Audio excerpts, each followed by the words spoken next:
Good morning. So Deb had a question about the fermenting, how much water you start with, how much feed you start with, so on and so forth. So we were out of town for like a week, most of you knew.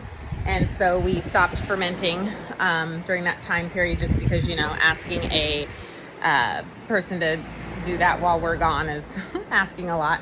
Anyhow, so when we got back, we started the fermenting again. So this is on day 2.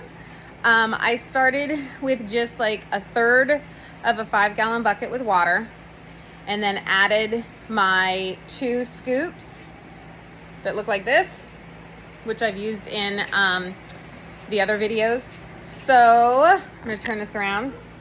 So I filled up my water bucket to about, the S line here, a little less than half, not quite half, but a little less than half. And then with just plain water, and then I put 2 scoops of that white in, and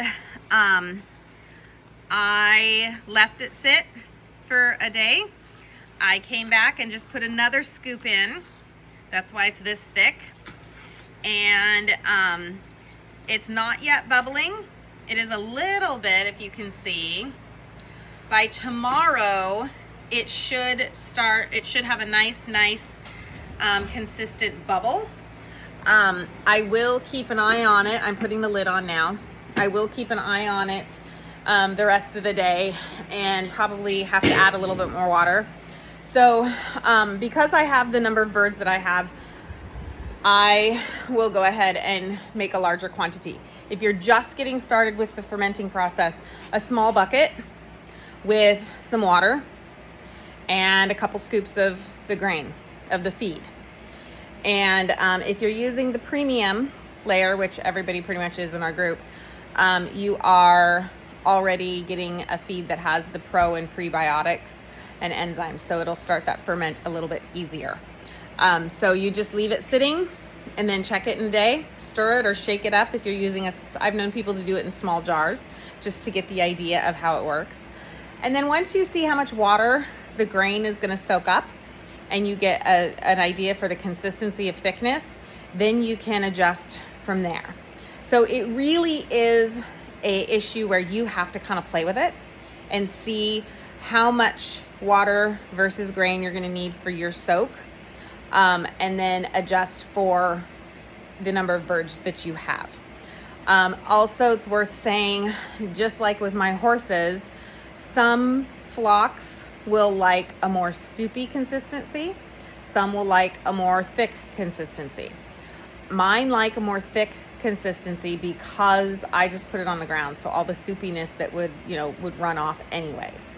But I've also known people that have had flocks who really liked it a lot more soupy, and especially in the hot summer months, it got their birds to consume more water. So you really have to play with it. But I've got about 50 birds. I start with a third of a bucket, a 5-gallon bucket of just tap water from the hose, from the garden hose. Fill it with a couple scoops, stir, let it sit. Come back the next day, add another scoop, stir, let it sit. By day 3, it should have that nice bubbly fermented consistency that you see in the other videos. So hopefully, Deb, that answered some questions. You just have to play with it. It's one of those things you just have to take the risk and say, okay, I'm gonna try this. I'm gonna grab a bucket, I'm gonna grab some water and some feed, and I'm gonna give it 3 days and see what happens. And just go through it that way. And knowing that your flock might like it more soupy versus thick, that's again, if you get up in the morning and you go to feed and it's too soupy, just add more grain until it gets thick enough. Another question was, how long is it good for once you ferment it and once it's done? I find that you really don't want to go more than 2 days after it's got that good bubble to feed. Keep in mind, it's just like sourdough starter or any other fermented product. The idea being is that you continue the ferment by taking some of the old to start a new batch so that you can continue that. So how long can it last? Really, in theory, indefinitely.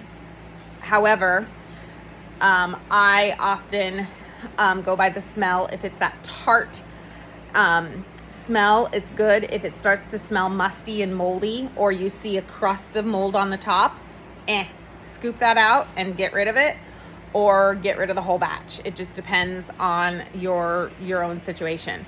So it really just does take time to play with it. But as a general rule, I would say after it's ready, after the first initial 3 days of fermenting, you've got about 2 days to use it before you start to get mold or rot occurring. So hopefully that helps.